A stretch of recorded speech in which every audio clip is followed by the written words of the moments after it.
PolyCast, the official podcast of Apolyton Civilization Site for the first time this year. With me is Daniel Quick, on the forums as Dan Q. I am Rand, at least you got it right this time.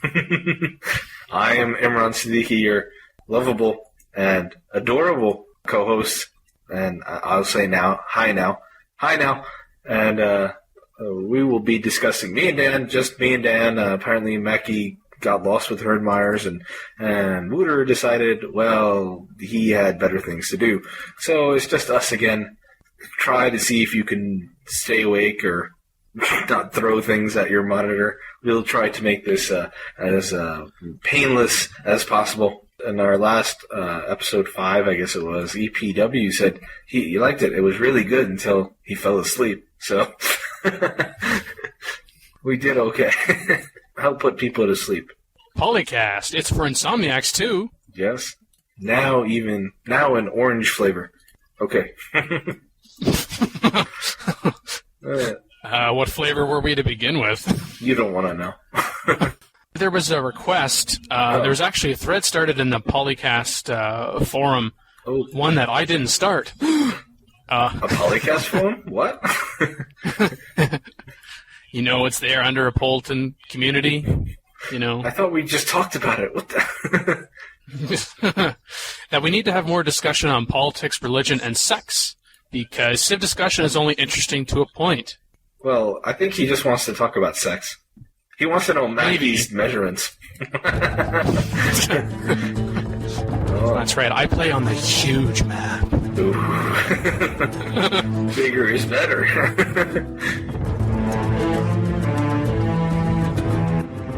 In news, we discussed Brad Wardell on AI developed multi-core CPUs. We also discussed Sid Meier on Forbes talking about learning from video games. Soren Johnson had video game highlights of 2006. We also talked about GalCiv 2 being the best CBS of 2006 for GameSpy and the Toy Chest. In the Modcast, we talk about dividing oil, where user Von Sherma finds that Civ4's resource system suffers once any civilization adopts free market. In the Senate, we discussed our favorite Civ4 legal civic. We also discussed war formulating combinations of civs for assured wars.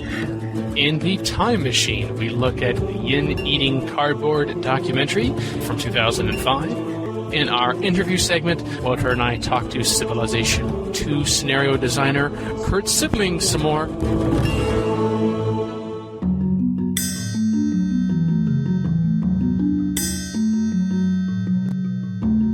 Well, the first one is Wardell on AI development and multi-core CPUs at pce.ign.com about how smart the competition can get. Yeah, so Brad wrote this article for IGN. In case you didn't know, project lead on the expansion pack Dark Avatar, and the founder chief executive officer of the company that is both developing and publishing this title, Stardock Systems. Oh, that's who he is. Brad works to debunk the notion that focusing on improving on a game's artificial intelligence will not pay the same dividends as putting in the same effort on a game's appearance. That's true. When I'm looking at a preview or a review of a game, I mean, who wants to read when we can look at pretty pictures? Well, I mean, and there's more. I guess it's easier to go further in graphical design than AI design. You know, you can easily show off the new graphics and how pretty everything looks, but, you know, AI is also very, very difficult, and to kind of improve the artificial intelligence further beyond, you know, make revolutionary changes to the artificial intelligence, kind of things like that. And also, it's under the hood, so to speak, so, I mean, it's easier if someone sees some amazing graphical design to say, wow, that game looks really cool. So, you know, on that aspect, yeah, it definitely does seem to pay more dividends in that way. And also, I guess, you know, like you said, you know, how noticeable is a good AI? I mean, you're not going to know if you have a good AI unless you play the game for, you know, say something like GalCiv 2 or Civ 4. If you play the game multiple times, I mean, people don't know how good the AI is in Civ 4, you know, maybe until they've played, you know, at least a few games under their belt. Exactly, because it's easy to go, ooh, graphics, shiny. Where? Oh, now I'm doing it to myself. Whereas you said, as opposed to artificial intelligence, where it actually takes time and energy and effort to fully appreciate it. Yes. It doesn't work in the ADD society we have created. How's that for your politics, Tack? What are we talking about? Oh, I don't know. We were talking about something? Who are you again? Brad goes into kind of a dual-core CPUs and now quad-core CPUs, and they can do more multi-threading, which will make, I guess, advances in AI a little bit easier to achieve, or a little bit more. Well, easier is probably not the right word, but a little bit more benefits, especially that we can see. So, but of course, not everyone has the dual-core stuff and all that sort of thing. Yeah, so if you hear the term multi-threading, and you might be thinking, what, you're talking about the forums again? No, as much as we love to talk about the forums, actually talking about multitasking. So while you, as the human player, are doing whatever it is that you're doing, the AI is already thinking about what it's going to do on its next turn, so you don't have the waiting for other civilizations or equivalent, because it's already thought about it, and perhaps it's even thinking 2, 3, 4, or X number of turns down the road. Oh, that scares me. I can't beat you already. What the hell is wrong? Right, but of course then the problem with that increasing complexity is that, it's great as far as gameplay goes, generally speaking, but it's going to take up more of your CPU process. But now with dual-core and quad-core and multi-core in general, it's not going to be so much of an issue. And the other problem, of course, is Skynet. The reference to Terminator. Oh, wow. I think it's the Governator now. Perhaps is that the challenge is not coming so much from implementing, again, the algorithms to make it complex as it is to ensuring that they use as little CPU power as possible. Dark Avatar, this is interesting, will include a CPU power slider. Ooh. Where players can limit or not how much of their CPU will be dedicated to this process, and in turn just how much smarter the AI can become. I only have a single CPU in my machine. I don't know about you, Imran. Dual core. You do? I do. Don't look at me!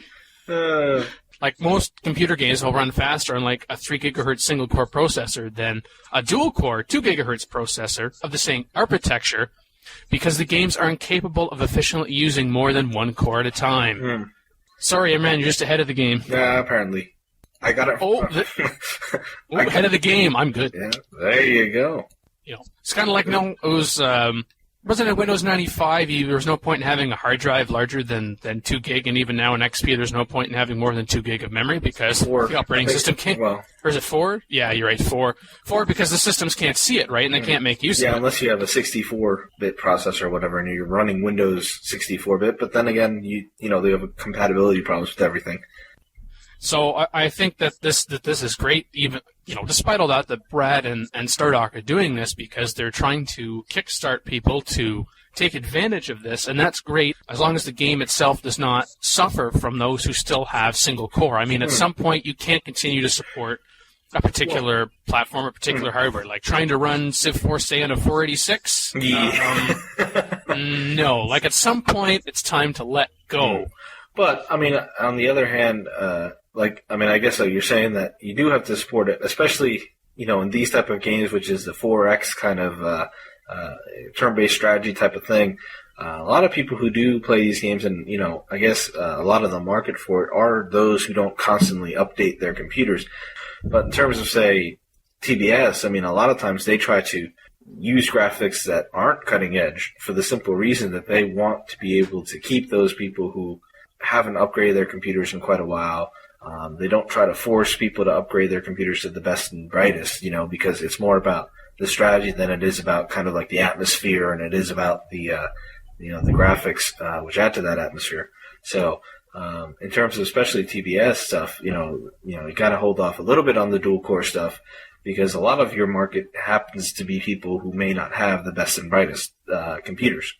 Yes, but I think now, oftentimes the discussion, of course, you're either upgrading your existing machine or getting a new one. Was it need for the visuals, for the shiny? The shiny. Where? the shiny. But now, actually, there is reason to go beyond the visuals, and a good reason to upgrade may very well be to dual core or some other kind of multi-core system, because you can increase the strategy, not so much your strategy, but in terms of trying to get the AI to come up to your level where it's actually responding to what you are doing with strategy, as opposed to simply brute force and actually, thinking about next week and not just tomorrow. So if I do this tomorrow... Like I said, this is horrible. This AI is going to be better than me. Imran's now saying, can someone create a level lower than Settler, please?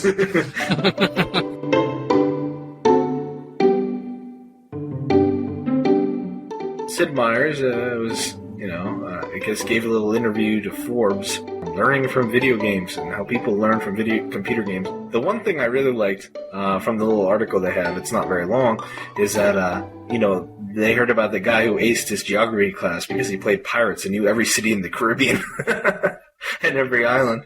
That actually amused me. That was pretty good. Yeah, that was good. And I think, playing Civilization, a lot of people learn about other civilizations that they might not have any idea about, such as, every civilization includes civs from all over the world.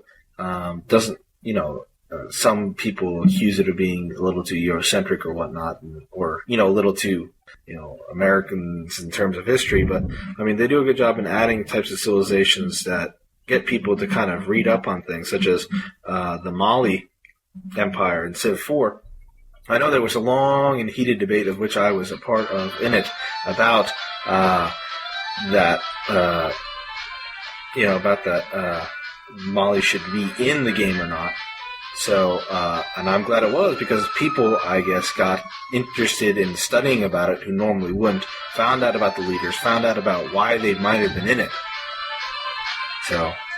Somehow that music in the background was timed so perfectly to watch the Mali, and then all of a sudden this music in the background. Well, that was my cell. But, as I was saying, it definitely opens up people to different places and different strategies and different things like that. So, in terms of who these people were, and who was Mansa Musa, and who was... what were the Zulus all about, really? Well, then again, I think people just like the Zulus because, of various movies. But, in terms of other groups, I think it lets them read about them and study about them further on. Though I know some people were like, they don't deserve to be in. But I think other people actually did learn from the experience. Yeah, games like Civilization, yes, they have to distort reality in some cases to make it more fun, but that's the way it should be. When was the last time you heard of a ruler living 500 years, let alone 5,000 or 6,000? But if I were to choose a single paragraph from this excerpt that best summarized his discussions, it would be this one. Quote, learning in an interactive and enjoyable environment is very effective. Your brain is really engaged and you're picking up all of this information, unquote. The only thing that I would expand on that is in picking up the information, do you understand that information, as opposed to just knowing it? And I think that comes from time and interest, but if the game is of interest to you, you're reading the information, you might go to the Civilopedia for some more information, like you said on the Mali or the Zulu, if they were in there still. And then you can go online if you were so interested and find all the more about it. Yay. So, Sid, we learned from you learning from video games. Yes, it's done us well. Aside, we've learned from you, and then we've learned from Grand Theft Auto about how to shoot cops. So, video games in general, learning experience. And we also learned from hot coffee. Oh, yes. Ooh. Hey. Ooh. Oh. Hey, moving on. Well, Dan thinks about the hot coffee. You're the one still talking about it, so... Shh. Don't point it out.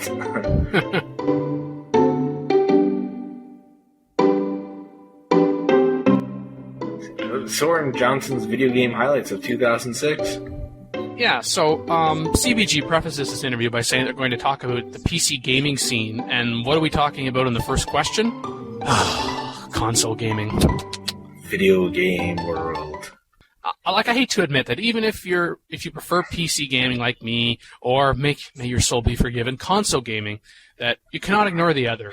I admit it's interesting and it's good to know, but blah. Next question. No, when they said video game world, highlight of the video game world, I guess the next question they say the strengths of the PC platform. So when they asked about the video game world, I mean, I'm not sure they make the same distinction. It seems like they consider the PC platform as part of the video game world, as opposed to, say, some people would say video games and computer games are different worlds or whatnot. So I guess Soren, kind of saw them as kind of separate things, but I guess maybe the questioner was asking based on, gaming in general. I suppose, even though they do call their site computer and video games, which if you included computer and video games, why would you distinguish between the two? But well, the guy who did the interview may not have come up with the name. Well, then what's he working there for? Blast you. No. Well, what are you working at Apolyton for? You are not ultimate. Isn't that what it means? Or is that what we made up what it means? Imran is now on ignore, so... But Soren, in honor of you recognizing that the PC platform is the most flexible of any video game platform, so okay, I guess it's all-inclusive, that's fine, I'll accept, move on. I hereby forgive you for giving consoles too much attention at the start of your interview. And he also makes a point of why PC game development is suffering, because most publishers... Yeah, that I thought was the best part of the interview. That was a really good point. Yes, putting all their energy and money into console development, because I guess all the money is there. And, of course, which means the quality of console gaming goes up, while the quality of quantity of good PC gaming goes down. I mean, you can see this. There's a lot of great games that have come out on consoles, and a lot of it has to do with because they make a ton of money there. And he says there'll always be, AAA PC games like Company of Heroes that remind you how great the PC gaming platform is. But even a game like Company of Heroes probably, I don't have the numbers with me, I can't say for sure, but probably didn't sell nearly as well as, say, Gears of War for Xbox 360 did. So, a lot of times it just comes down to money. If everyone's going to chase the money, it's going to be hard for great PC games to kind of come unless they're ports or, I guess, if some group wants to do games simply for the PC because of their roots or because it's a more flexible platform. Indeed, although of course you could have just made up numbers, and nobody listening would have known the difference. There are some people listening? Uh-oh. But, I also think that he's definitely right that the PC games industry needs to embrace digital distribution and have to be flexible on cost. Those are that's some great advice for how the PC gaming industry can, thrive in this medium right now. It'll allow it to get a leg up a little bit than it has currently on console gaming. Because if you could just download the game and pay maybe $20 for it, if it's a small game, I assume that there'd be a lot more sales generated, and PC gaming would remain very competitive with console gaming. I think a good idea would be to, develop a title for the PC, like Civ, and then port it to the console, but have that version crippled just a little bit. Saying like, oh, do you want to actually win this game? I'm sorry, you'll have to buy the PC version. Haha. But apparently Soren is working on the perfect video game right now. Apparently, but if you're working on the perfect video game now, what are you going to do next? Work on a PC. Work on the PC port for it. I couldn't agree, again, more with Soren about the digital distribution question needing to be embraced more by publishers and the need for titles available through digital distribution, but they need to be priced less than their box titles. Companies can still make a decent and comparable profit per unit by doing so, but, look in the long run. You stand to make more money by being able, and you'll most likely sell more units anyway. Yeah, totally agreed on that. And you could follow the method of, I guess, what they have with the Xbox Live Arcade, which, on the Xbox console, they basically sell kind of small arcadey type games for like $5, $10 or something like that. I can see like small games that maybe developers make just selling online for, kind of a cheap price, and, a lot of people would maybe buy something like that, a little time waster or something like that. But you know what I really learned from reading this article? Yes. I do not know what you learned. What did you learn? Software that is noted for more quantity of components rather than the quality or usefulness of those components has a term for it. Shovelware. Did you know that? I didn't know that. Oh, well, now you know. And knowing is half the battle.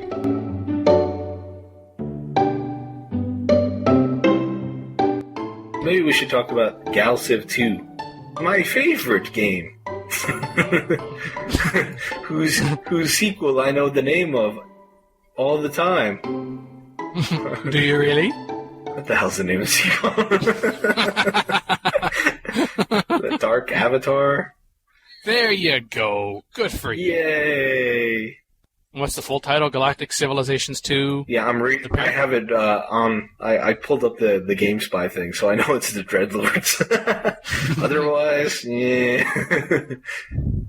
Well, you've got the honesty virtue down pat. That's good. Yeah, but the reason we're talking about it now is because it won Best TBS 2006 from GameSpy and eToy Chest. Yay! Yay. You know, with the eToy Chest, I'm going to start with that one for reasons I'll make clear in a moment. The finest 4X space strategy sim ever released, I think, sums up their view perfectly. And I'll try to forget that you didn't at least have the decency to give the best game title to the best PC title. You win some, you lose some, I suppose. But with GameSpy, did you see how the discussion of GalCiv 2 was prefaced? It's one of those, well, you're the best, but... Oh, you mean that basically the debates of the Game of the Year between Space Rangers 2 and GalCiv 2? Is that what you're talking about? Yes, that... We ultimately decided that Space Rangers deserve credit the better of the two games. However, I guess it's such a combination of genres that they couldn't put it for turn-based strategy. Yeah, that's kind of backhanded. And it's kind of like cheapens the acknowledgement. It was like, well, we could have, given it the title because it fits into the TBS category, but good old GalCiv 2, aww. You can't win anything else, so here you go. Oh. All hate mail to Dan Q. So when GameSpy says at the end, Master of Orion is dead, long live Galactic Civilizations 2, the next sentence that they didn't type was probably long rule Space Rangers 2. Well, they gave Space Rangers 2, they rated as their fourth best PC game of the year, too. So. And to complete my proof of that sentence, where is GalCiv 2 on the top 10 PC list? Number 6. Ta-da! Not very far off, though, so, I mean, I guess they thought very highly of it this year, which is good. Company of Heroes won Best PC Game, so Company of Heroes once again thwarts GalCiv 2 and Space Rangers. Damn those real-time strategy peoples. Yes, except Rise of Nations fans. You're okay. Sorry. We have a real-time strategy game on our site? Uh-oh. All right, gotta take back all that stuff. If you have any news for us, any news tips, contact us with news tips. Head on over to apolyton.net/about, look for Contact Us, or news@apolyton.net also works. And you can also PM. Yes, you can. That is true. Locutus, DanQ, Snoopy369, and Illuminatus. One of us four will get that up there.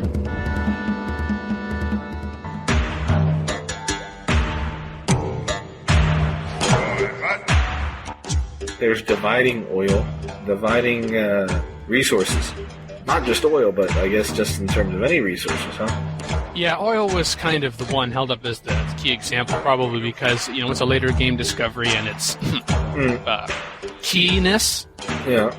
So you have user Von Sharma finds that Civ4's resource system suffers once any civilization adopts free market, let alone being forced to do so through a certain UN resolution, but that's another discussion.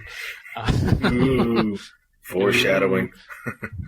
He says that if all oil deposits are outside your cultural border, you do not have it. Yet, quote, any country can obtain it on the world market as long as there is no active embargo imposed on the country. Okay, unquote. Yes, any country can obtain it, but it's not automatic, nor should it be. You have to bargain for it in the real world, and that translates well to game strategy. Oh, strategy. Who would have thought, huh? Strategy in the real world. I mean, good luck. You could say, well, you could demand that resource, but oil is a strategic resource, and you likely needed to have it in the first place to put yourself in a position to demand anything. So I don't think that works. And there's also a fun gameplay versus reality argument here as well. I guess you could try to split it off and, divide it up or whatnot. But, by having these resources and having them on certain tiles, it creates tensions along borders for these resources. And I guess that's one of the reasons why they're there. I mean, they create conflict and presumably create warfare because of these resources that might be on one tile over on someone else's cultural borders. So I think it's a gameplay idea. I mean, if you divided the oil, wouldn't have as much, I guess, power to kind of create warfare or whatnot. Yeah, because in this argument, if you choose not to join free market, that's fine, but once you do, your oil would be available to other countries on the free market. Well, yes, again, it is available, but it's not necessarily that you're going to get it just because you joined free market. It kind of goes back to the problem that we have with the United Nations, is that the United Nations is built, everybody is suddenly belonging to the United Nations. There is no choice to either not join to the beginning or maybe petition to get in later or get out of it.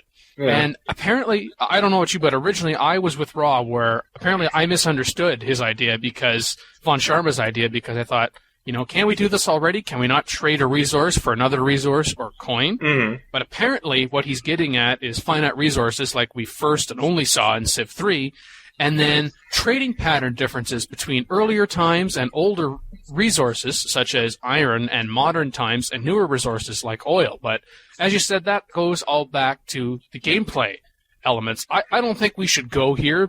Even if we could find a way not to make this a micromanagement headache, it still seems to be a bit too much. That even if there is automation of certain things, you're going to have to take that into consideration, and I think it's going to take away from the fun factor just a little too much. Yeah, I mean, if you're including a free market type of thing, I mean, you couldn't just put oil, of course, and you'd have to create a whole nother level to the game, a whole nother economic, I guess, veneer on top of it, which might be a little bit too, I guess, time-consuming for any expansion pack or whatnot, and may also take out some of the fun of the game, make it a little bit too tedious in the end part of the game. Yes, it's very simplified, but I mean, a lot of things in Civ are very simplified, and they do it because it's more fun that way.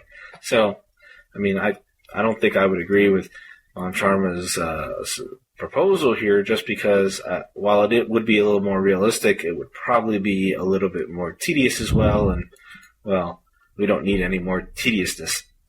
No, and I think I know I'm not a fan of people who start something and don't finish it, but I'm going to actually kind of take what he said, some of the things that he has proposed to get to what he's talking about.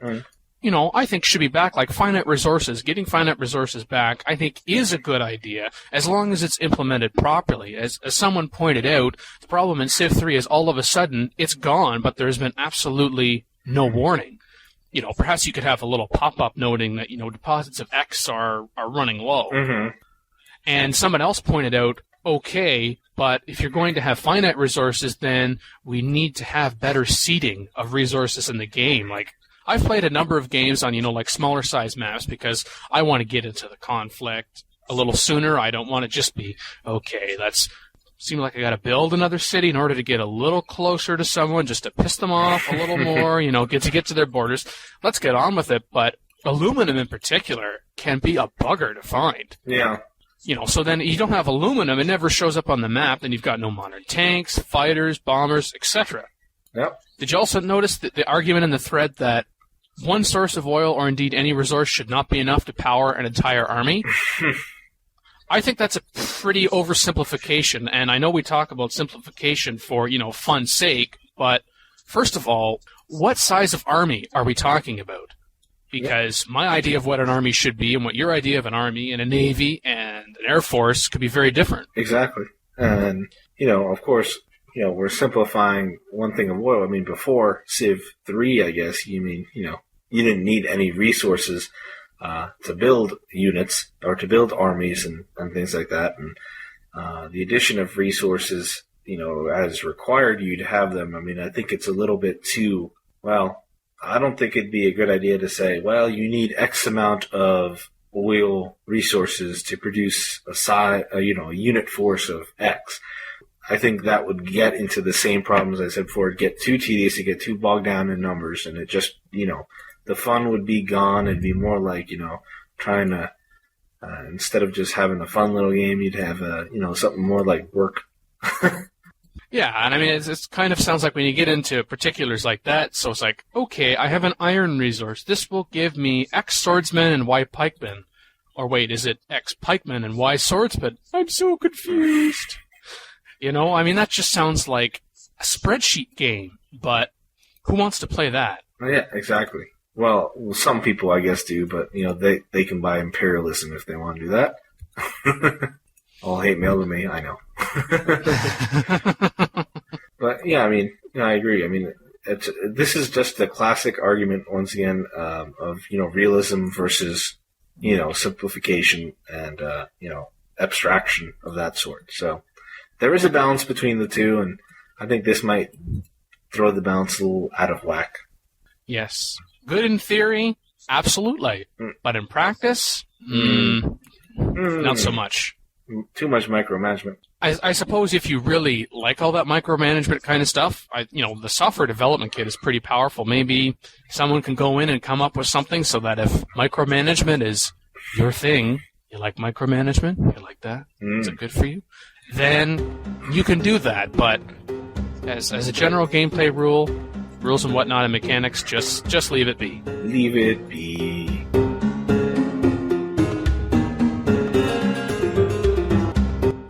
Favorite Civ4 legal civic? Well, my favorite legal civic. It's nice to have free speech with all that commerce flowing in. That's kind of cool. I usually like that. I mean, I generally tend to be a builder anyway, and I like to see all that money rolling in from towns, and I like all that culture as well. Culture is fun. Yes. Now, Imran, have you built towns within your city borders? I have. Good. So you actually planned. Ooh. Amazing. Oh. I plan. Good for you. I build cottages very early, and with the view that they will build up to be economic powerhouses in the towns with their extra commerce with free speech.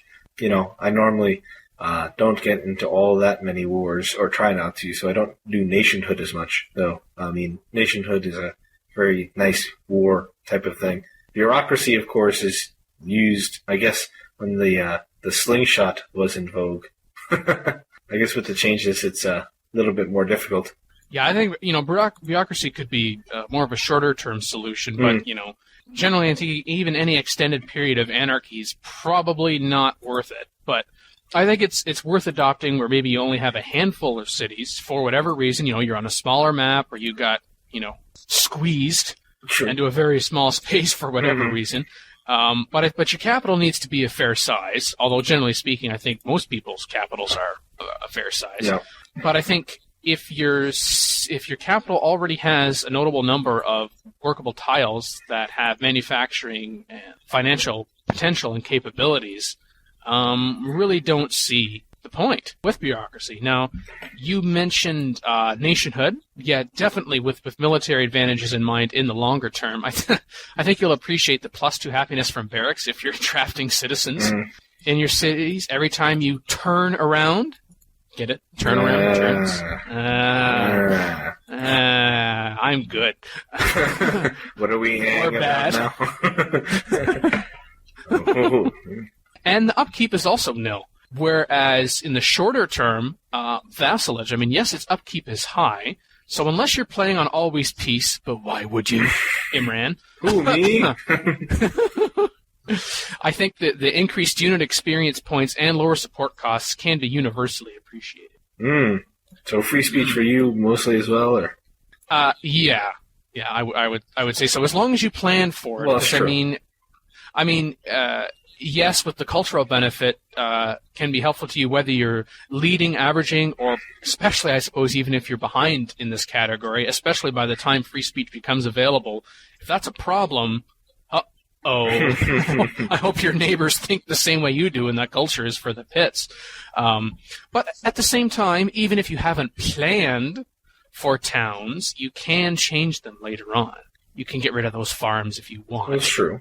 and of course, we mentioned in an earlier podcast that I'm more of a farm person. I guess I think about, yes, the economic advantages later on of having towns when the cottages grow to be towns, but I think about, okay, if I want additional income, if I'm not going to get that from trade, then I'll get that from having specialists in the city once I max out. Mm. Although at the same time, I guess that's kind of showing that I generally play on the lower difficulty levels because you get to the higher difficulty levels, and for some reason, people talk about it being crowded. What? No, hey? Where's the closeness in our society? Where does it go? Where did it all go wrong? Oh. When did it all go right? I don't know. I think we can all agree that if you like to stick to barbarism, even when you can switch to another legal civic, either you don't know what you're doing, but Dan, there's low upkeep. Well, considering you get no benefit, I think that's too much upkeep. Well, that's true. Mm. So if you like barbarism, don't talk to my face, talk to the hand.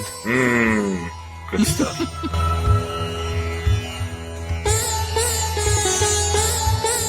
Wars formulating and combination of civs for assured wars. Wanderer 27 asks, are there certain combinations for civs that will war? It's a little awkwardly phrased. I think he was a little too excited about the topic and didn't check for grammars. What he was getting at is that it seems that no matter what he does, everyone, even if they're annoyed with one another, will not actually go the next step and go to war with one another. That everyone just seems quite content with being passively pissed off at everyone. So he was saying, what can I possibly do to change this? And he didn't take kindly to some suggestions, could be interpreted. Read the thread for yourself. But outside some of the obvious, the through world builder suggestions, I mean, yes, those can help. I know it's not cheating, but it kind of is, but it isn't. Send all hate mail to send all hate mail to Edward Mackey, who didn't make it. Yay! Yay! One of the world builder suggestions, I guess I'll mention it, not to, verify it or justify it in any way, but having an initial strength imbalance where you go in and give one particular AI a couple more settlers or a couple more workers than somebody else. And you go to another part of the world, depending upon the map size, and do the same thing, some kind of combination thereof. Other than that, I think the big thing, if you're finding that, and I read that, is you need to play on a higher difficulty level. Warlord or higher, because at settler or even chieftain, you get a lot of that kind of passive piss-offness. That should be a word. Another thing you can do is you can select aggressive AI when setting up a game, and if you're feeling really ambitious, you could select Always War if you're looking for fights, not just joining a fight or seeing other civs fight, but if you want to be involved and hated by all, then choose this option because, of course, the AIs are united against you. Well, screaming through the thread. The one thing that Wanderer, and I don't understand it too much, but, he complains that there aren't enough AI wars, but it doesn't seem that he wants to get involved in the wars. He wants them to fight each other. I guess he wants them to weaken themselves so he can swoop in and take what's left. He complains, I guess, about his expansion is at a standstill and research is at a crawl because he's fighting off all the barbarians because he played on noble difficulty instead of whatever difficulty he was playing on. I don't know if you could have it both ways. The barbarians, as mentioned in the thread, lead to other AIs having larger militaries, which they may use against each other if the need arises. And I think one of the things is that on the lower difficulty levels, yes, the AIs don't usually fight too much at all. But on the higher ones, you're going to see a lot more conflict and violence, and especially barbarians and civs getting into it with each other, being more aggressive. So, I'm not sure exactly what he actually wants. Yeah, because he's kind of like wanting cake and eating it too. I know. Did he also mention that he wanted to be able to watch? Like, how can I watch other AIs fighting each other? Well, I think that wasn't that was a big problem, I would in earlier Civ titles, Civ 3 and before, is that unless you turned those off, those, watch enemy moves, your turns could be really, really long if you want to watch people kick each other's butt, then why don't you turn on the TV or rent a movie or something? Damn, I'm disappointed in you, though. Why is that? I was expecting you to say, "Do you like to watch?" But oh well, just for you then. Do you like to watch? Do you like that? Is that good for you? I'm never going to be able to explain this away now. I don't know. I mean, apparently he said he'll just, in the original post he said maybe he'll just shelve this and go to Civ 4 or Civ 3. I'm sorry. So apparently he has played Civ much before, but I mean the way that he's writing his post seemed to be that he's very new to the game, or he's just playing it on very low difficulties. I'm not sure what I can tell the man or the woman, aside from just play it on, noble difficulty levels is a good one to play it on to kind of find out, what the AI does and how to deal with it.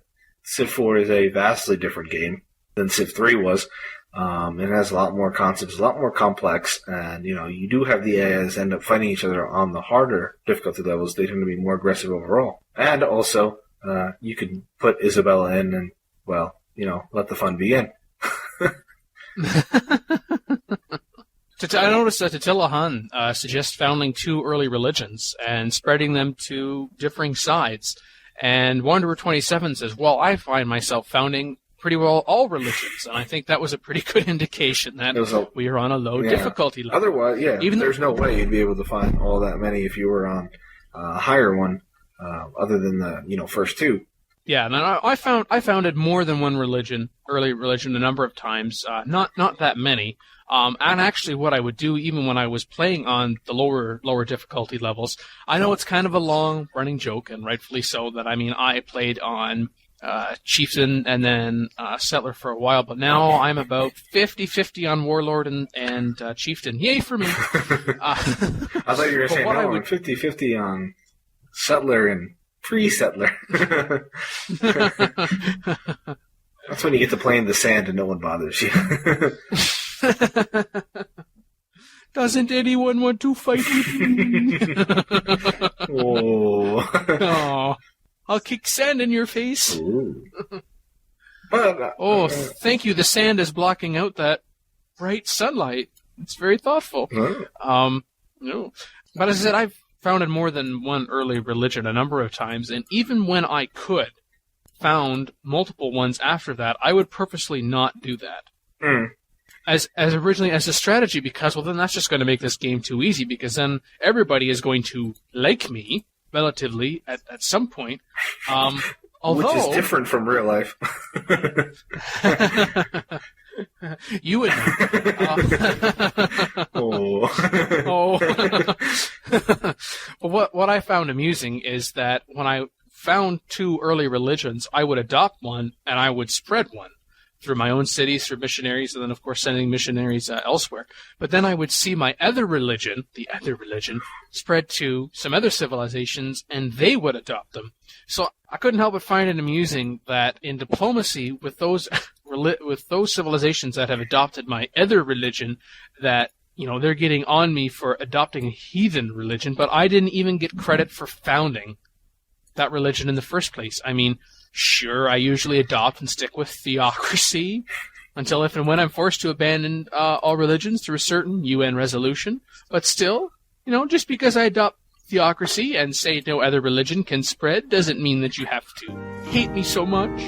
I mean, I founded it. Shouldn't that be good enough? They like to hate you. They're into that sort of thing, I guess. Apparently.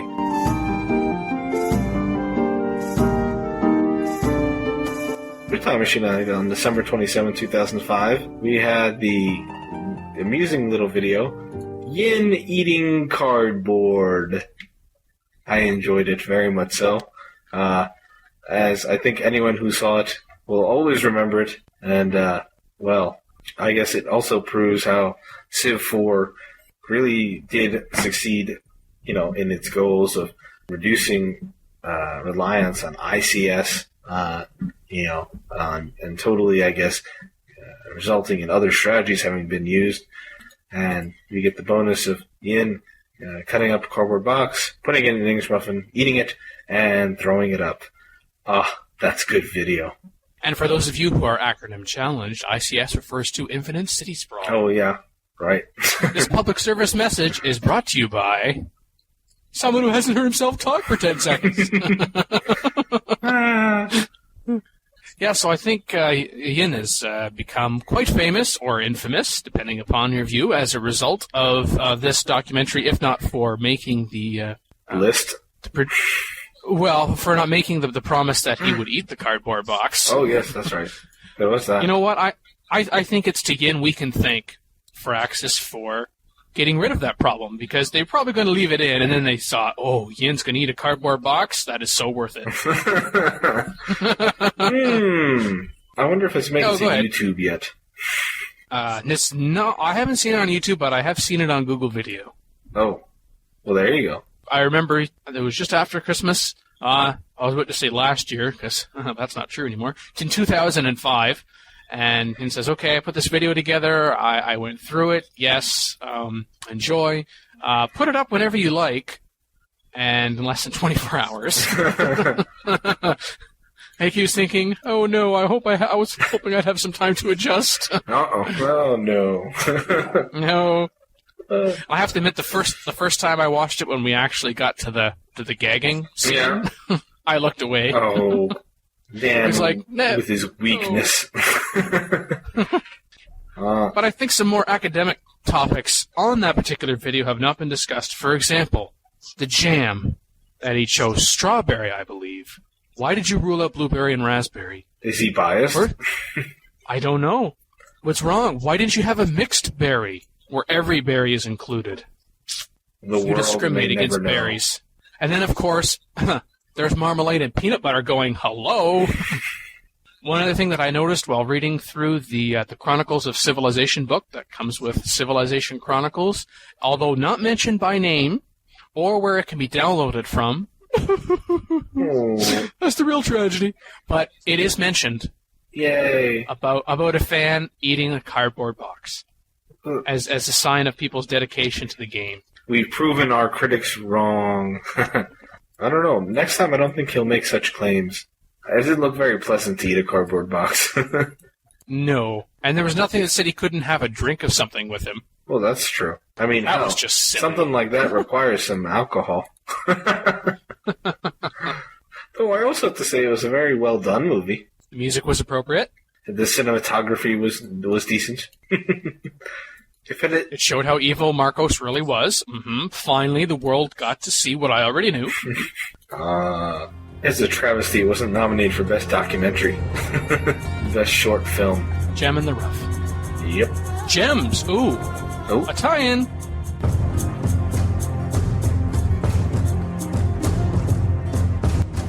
Woder and I are back, including our interview with Civilization 2 scenario designer curtsibling. So, Kurt, why are you and other Civ 2 scenario makers still making Civ 2 scenarios when there are so many other newer games out there that give you more power to do what you want? Like Civ 4, for example, is being lauded as the most moddable Civ game to date, and before that, Cult of Power series. There's more than one answer. It really depends who you ask. I mean, everyone has got their own reasons for sticking with Civ 2 in the community. I mean, one is obviously kind of brand loyalty, where a lot of people just say, look, Civ 2 is best, damn it, and I'm not moving. Which, yeah, I salute that, and I'm probably in that bracket myself, but don't get me wrong, I mean, Civ 3, Civ 4, amazing games. I would say that Civ 2 is it harkens back to a time where it was easier to mod. Civ 4, I do have it, and it is an awesome game, and I probably will end up modding it at some point in the future, but right now, there's just something charming about Civ 2. There's something about its old world feel, I guess, is the best way to describe it. I think because a lot of people have a lot of good memories attached to Civ 2. That is why the kind of hardcore stick to it, because it's still, I would say, I mean, these new games with amazing graphics, amazing amounts of work put into them, Civ 2 just still has that simplicity. It still has something that I don't think any other game has. It harks back to the late 90s when games were just I guess games. I mean, I'm thinking games like Daggerfall, games like Gunship 2000. Now, I know people are going to say, "Oh, listen to him with his nostalgia here," but it's the fact that Civ2 still works on XP. It still is readily moddable, and the window just keeps getting pushed with it. I mean, if you looked at the graphics, say 5 years ago, and then compared it to what's going on now, people would say, "Crikey, look how good those graphics are." You wouldn't think it was possible. I mean, I used to think Nemo's graphics, amazing though they were for the time, I thought that was as far as you could take it. That was it. We'd reached the zenith. But no, it's I mean, these guys on Apolyton are really every time you release a graphics set, it's just wow. Later games can add graphics, and they can add lots of new dynamics to it. But I think Civ 2, to sound cliched, has stood the test of time. I would say it's one of those games that is a true classic. I wonder if any of the games companies could use a speech like that. What's the term? The one more turn. I think that is the thing that sums up Civ 2. Basically, yep, I think that is probably its most enduring quality.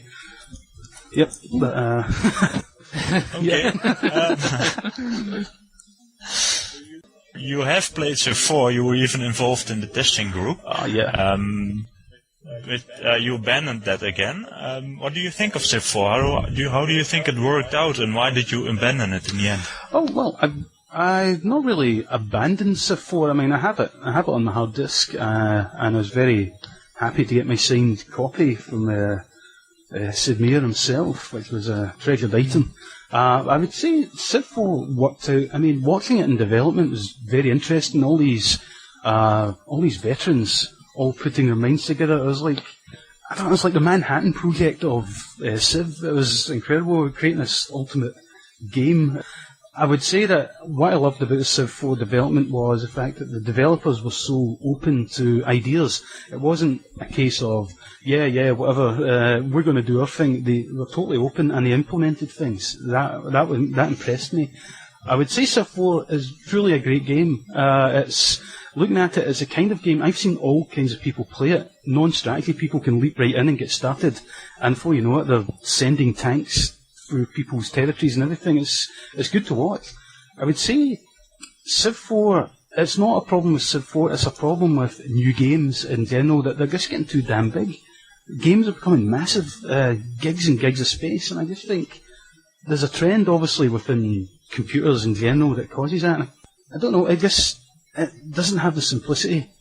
But I mean, I'd give Civ 4 total thumbs up. It's just, I am really stalwart for Civ 2, and I think both games are great, but I wouldn't abandon Civ 2 for Civ 4. And even if I did start modding in Civ 4, I'd probably do it in Civ 2 as well. I don't see the two as needing to be completely loyal to one or the other. I think both are good for what they are.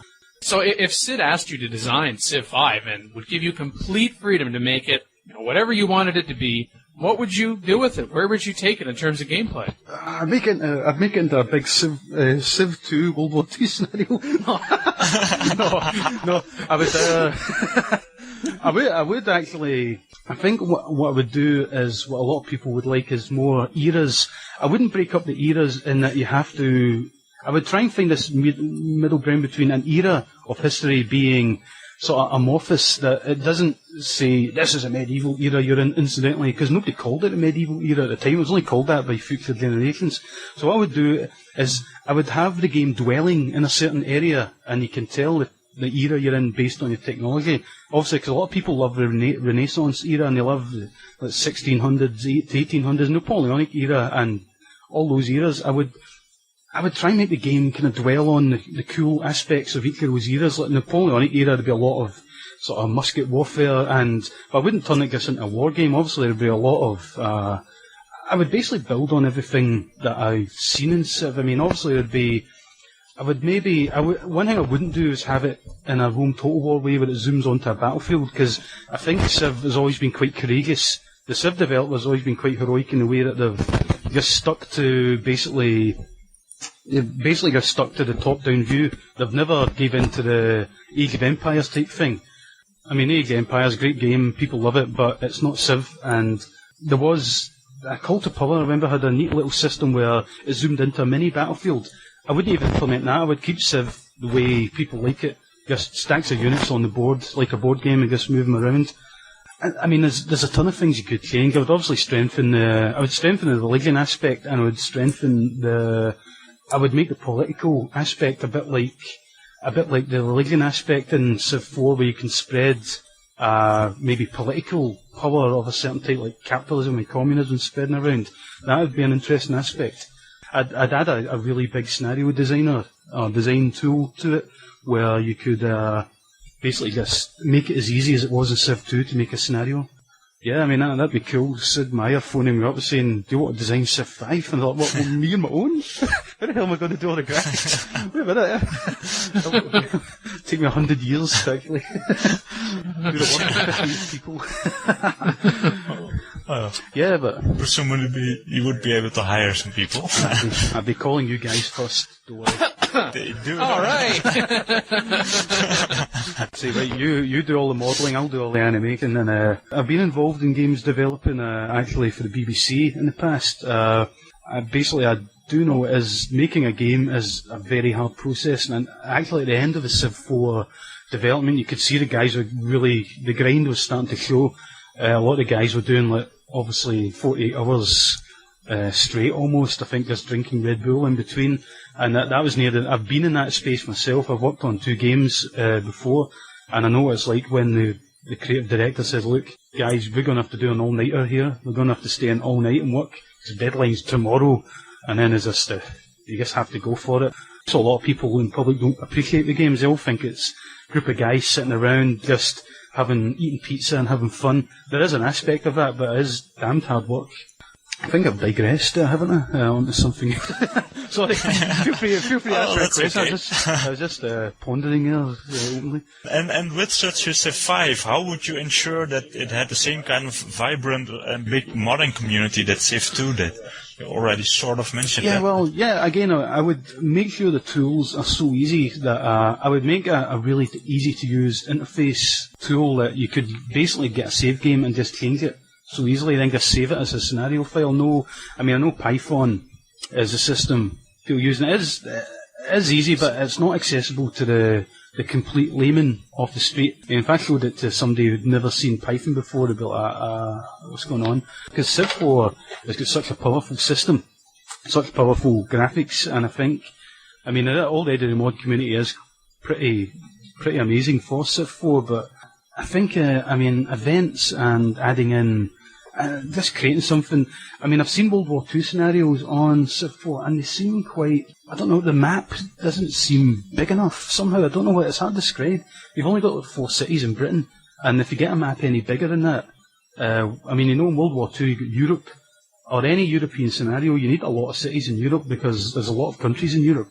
And basically, you'd need a tremendously big map. But the problem is, with a game like Civ 4, once you get a huge map, you're going to need a huge computer to basically run it, unless you want to go and have a cup of tea every time you take a turn and come back an hour later. But yeah, my main thing for any Civ 5 scenario making would be just a really well designed tool that is a kind of auxiliary program that basically enables you to change things right there and then just save it as a scenario and upload it. Just like the way Civ 2 does, really, only with obviously the advantages of more modern programming and technology. It'd be good to have a system a bit like the Civ 2 scenario maker, where you just had a drop-down menu that you could make tech trees, you could make whatever way that game implemented its tech tree or its units, you could just plonk units onto the map, you could rename cities, you could implement new graphics. If you have graphics in a folder, for instance, you could browse into that folder and replace all the cities with a different graphics set. I'm a believer that you could create something that the everyday person could use and create really good scenarios with. So you would definitely prefer a simpler approach, but that gives you less power as a modder, over approach that's more complex like Civ 4, but that allows you to do a lot more things. I would reverse that and try and find a simple approach that gives you the same power. That is, I've got no problem with the way Civ 4 is is implemented with scenarios and mods just now. I think it's great, but I think it could be even easier for people. I mean, it would really help the mod community as well to have so many new people jumping in. That's what keeps this community going, is like tons of new faces and tons of new blood. That would be, if I'm sure it's possible. Maybe for CivIV. I mean, you don't know what changes are on the way with Vista and all the other upgrades to Windows, and you don't know what the future holds. I would like to give the power that Python gives you to make mods and put it in a way that makes it easy for someone who's never even done any modding before to pick it up and learn quickly. Just a simple tool, but it gives you a lot of power. This discussion was very much a part of PolyCon 06 back in July. Very, very lively discussion, and I think we could talk about this for a long, long time. But a related question, the line between a professional and an amateur modder has been blurring for a few years now. As good amateurs are hired and their work is released in official games and expansions, where do you see modding going in the future? Do you think we'll see more of this? I would say a lot of modding is obviously influenced these days by a lot of things going on. I mean, when I work in university, I see this. I see young people who they're sitting watching movies of the new Halo or the new Oblivion game, and you never had it to this degree. A lot of influences are coming from other genres like manga or whatever's cool as a movie or TV. I mean, I notice there's other big games like Warcraft and other themes. These obviously give a lot of people a lot of inspiration and ideas. They say, hey, let's make a Civ scenario featuring these characters, because young people do get inspired, and even older modders like myself, I see a lot of themes. I get a lot of ideas from. I mean, obviously, I usually harken back to history or the themes that I know, but I would say the way modding will go, it really depends on what kind of technology, and as I mentioned earlier, what kind of tools are made available to the public. Back in the late 90s and mid-90s, we never had this huge plethora of cultural stuff going on. Back in the mid-90s, there's such a huge wave of cultural influence hitting younger people now, and I think that will keep the mod community going for quite a long time. The way things are going just now, you'll see a lot more people getting into Python, and there's a lot of people who will become the new kind of big names in modding.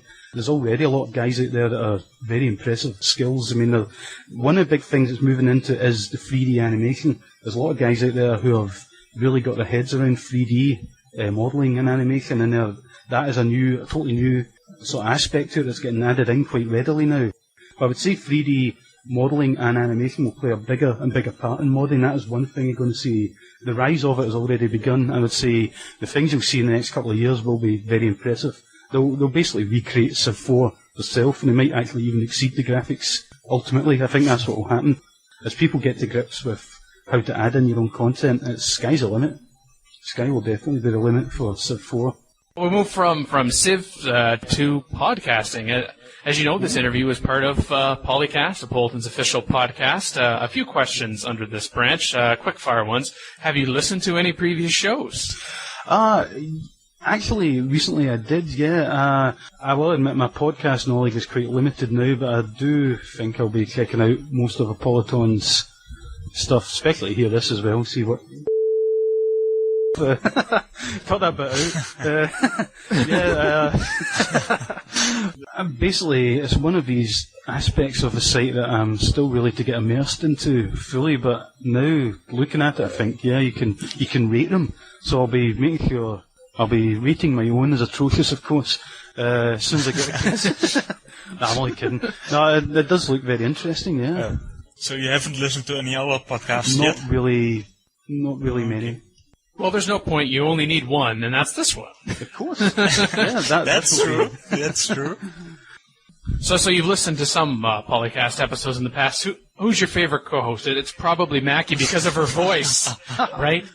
You know, Mackie has a lot of dates. She has a lot of fans out there. Were you on a date last week? That's why she wasn't here, I hear. When we recorded the last episode. I can account for all of my movements in the last month. No, it wasn't me. I'm actually on Apolyton right now. I noticed a man called Dan Hughes on it. I wonder who he could be. Is that Makalua? Is this? I would say my favourite hosts are probably you guys, Makalua and Dan, they're the people. Yep. Is that a good enough endorsement? No, I feel left out. And don't forget Wouter. Yeah, who could forget? He's a man. Thank you for your time. It was a great interview. Thank you very much. And it's been a great pleasure to do this podcast with Apolyton. Yes, thank you for joining us and being such a loyal member of the Apolyton community. It's my pleasure. Thank you very much, and look forward to meeting you guys online. If you have any questions for us, you can send them to, what was it, Dan? PolyCast at Apolyton.net. That's PolyCast at Apolyton.net. And if you really want to humor us, send us a voicemail, and we will play it on the air. Reach us through our Skype account, the PolyCast, by using Skype yourself. The call is free. Download Skype from skype.com, SKYPE.com. You can also phone us if you prefer. In North America, call 301-637-7659. That's 301-637-POLY.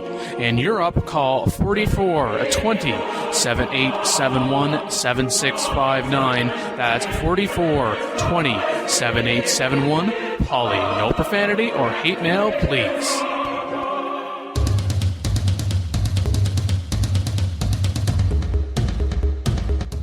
This week's choice select of spam comes from an idiot. Dear Life Producer, there has never been a better time to have our product in your marketing arsenal. We have been servicing financial professionals like you since 1998. Let's see, where do I begin? First of all, financial professionals. If you're looking at Apolyton as a business, we're not very good. And then the first part of this Dear Life Producer, are you suggesting I have a lot of illegitimate children I don't know about? What No. What kind of introduction is that? It's even worse. He's suggesting you have a life. Next time, and then there was one. And then there was one. Fun spam. All right. All right, I think that is a wrap. Good job. I'm talking to myself. Thank you for joining me. We'll be coming back on many different occasions this year, every couple of weeks, hopefully. So, yay for you. You get to put up with us. 2007 looks to be a banner year for PolyCast. I was joined today by Dan Quick. Hi again. And I am Imran Siddiqui. Imran Siddiqui on the forums. Dan Quick is Dan Q on the forums. And we both sound alike. So who was saying what and who took what positions, you will never, ever really know. Yeah, so what's your handle on the forums again, in case people forgot? What is it now? My handle on the forums is dis. No. I'm Imran Siddiqui on the forums. It could be worse. That's true. And we'll try not to sound like one another either. Keep saying A lot. Or maybe we will. Just to confuse people. Was that me? Or was that you? I think everyone's turned off by now. I doubt they were ever turned on.